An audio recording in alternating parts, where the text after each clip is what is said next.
Party नून league मसलन के हल लाइ सब कमेटी कायम कई आहे। पंजाब के गवर्नर हाउस में नायब वज़ीर आज़म इसहाक़ डार की सदारत हेठ इजलास थियो, जंहिंमें बिन्ही पार्टियुनि के अॻवाननि शिरकत कई। इजलास बाद मीडिया सां ॻाल्हाईंदे पीपी अॻवान हसन मुर्तज़ा जो चवणु आहे त मसइलनि के हल लाइ सब कमेटी जोड़ी वई आहे। हुन चयो त इहा ॻाल्हि ग़लति आहे त हुकूमत के टफ टाइम ॾियणु चाहिनि था। अहम ख़बर खां अवां खे अपडेट कयूं पिया। पीपल्स पार्टी नून लीग मसइलनि के हल लाइ सब कमेटी कायम कई आहे।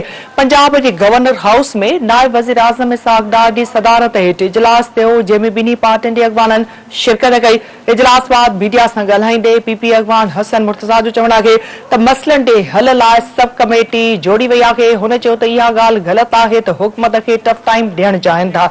अहम ख़बर खां अवां खे हिकु भेरो ॿीहर आगाही ॾींदा हलूं त नाज़रीन, पीपल्स पार्टी नून लीग मसइलनि के हल लाइ सब कमेटी कायम कई आहे। पंजाब के गवर्नर हाउस में नायब वज़ीर आज़म इसहाक़ डार की सदारत हेठ इजलास थियो, जंहिंमें बिन्ही पार्टियुनि के अॻवाननि शिरकत कई। इजलास बाद मीडिया सां ॻाल्हाईंदे पीपी अॻवान हसन मुर्तज़ा जो चवणु आहे त मसइलनि के हल लाइ सब कमेटी जोड़ी वई आहे। हुन चयो त इहा ॻाल्हि ग़लति आहे त हुकूमत के टफ टाइम ॾियणु चाहिनि था।